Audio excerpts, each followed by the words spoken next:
Hi there, it's Meonicorn. Today I'm here to do a book haul video and to show you all the books that I accumulated since September.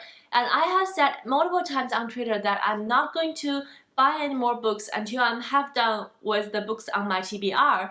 But that didn't happen and I end up get a pile of books to show you today. And the first book I got is a poetry collection. It is called Depression and Other Magic Tricks by Sabrina Benham.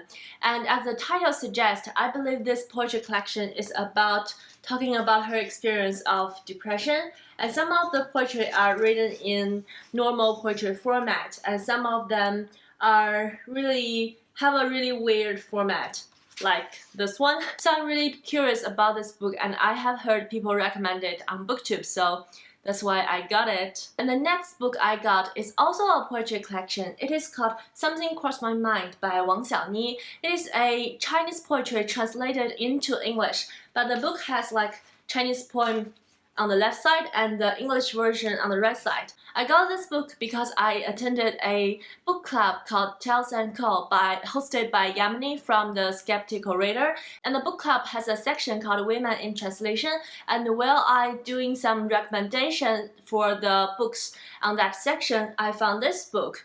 Wang Xiaoni is a Chinese writer that I really like, and I have read her essay collections before in Chinese, of course, and I haven't read her poem. However, she is famous for her poetry, so that's why I got this book. But sadly, this book is only 110 pages, and if I want to suggest some books for the book club to read, it has to have English content more than 100 pages. So this one doesn't meet the requirement, so I'm just going to read it by myself. And then I got two very small books.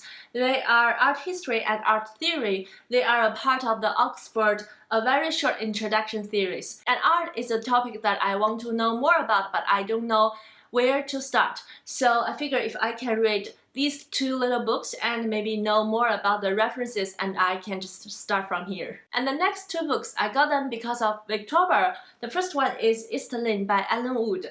It is a recommendation by Anne from Beyond the Pages, and she recommended and said it's a really interesting classic with some mystery elements in it. And I started the book not far into it, but I haven't finished yet. I'm slowly still working on my Victober TBRs now, and yeah. And the next book I got for Victober is Miss Marjoribanks by Margaret Oliphant, and it is the fifth book in the Chronicles of Carlingford series. Kate from Kate Howe and Kitty from Books and Things, they are doing a read-along with this book, and I was secretly trying to participate, which I didn't. So I got this book brand new and I haven't read yet, and it's the middle of November, and long story short, I didn't read it. But I read some of the reviews on Goodreads and they really enjoyed this book, so I'm still going to read it. And next I got two books for my upcoming Chinese literature video series. They are the English version and the Chinese version of Border Town by Shen Congwen. Shen Congwen was a really great novelist in China, and in his novels, he often described the small town life in the southern part of China, and this one is the most famous one. The reason why I want to read both English version and Chinese version is because I often got two different kind of response when browsing for one books in English community and Chinese community. People tend to have like two different track of thoughts when reading in English and Chinese in two different languages for the same book. So I'm really curious about why this happened, so I want to read the English version in order to introduce to you guys. And the next book is another novel by Shen Congwen. It's called Long River. I didn't got the English version, I forgot why, but either I didn't find the English version or I didn't find the English version. So this is another of his novels called Long River, and I believe it still happened in a small town in the southern part of China. And in the middle of October, I started to prepare for the non-fiction November, so I got this book. It's Aspirin, The Remarkable Story of a Wonder Drug by Diarmuid Jeffries. And this book I saw in one of Olive's book haul, and I want to read this book to fit the substance challenge in Nonfiction November, so that's why I got it. And I'm really interested in this topic. And for the book club Yamnik hosted, Chels & Co., we have decided to read a book from Sweden called The Unit by Nini Holmqvist. This is a dystopian novel talking about in a society when women over 50 and men over 60 who don't have any children needs to go to this reserve bank and to have a really seems like peaceful but dangerous life.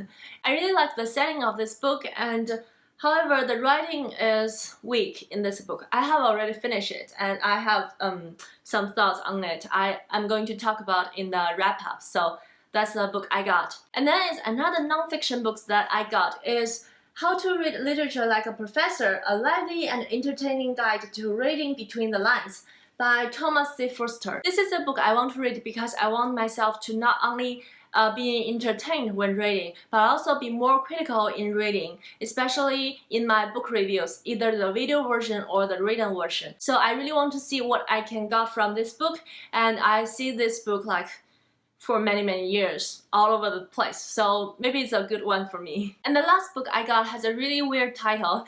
It's called The Art of the English Murder by Lucy Worsley. I don't think this book is a romanticized of English murder, but it talks about some murders happened in real life in Britain, but also talking about some murders that happened in literature. I like mystery and crime novels since I was very young, and I remember when I read Murder of blah blah blah, and my dad saw me reading the title, he was like, why are you reading so dangerous books? But they are just fiction, and there are some stories with great logical and great things for people to think about. So that's why I like reading about certain things. And this one is, like I said, is a book about the real and fiction world of English murder, so I'm really interested in it. And that's all the books that I accumulated since September, and let me know if there's any books that you are interested in, or if there are any books that you recommend me to read first. And until next time, happy reading! Bye!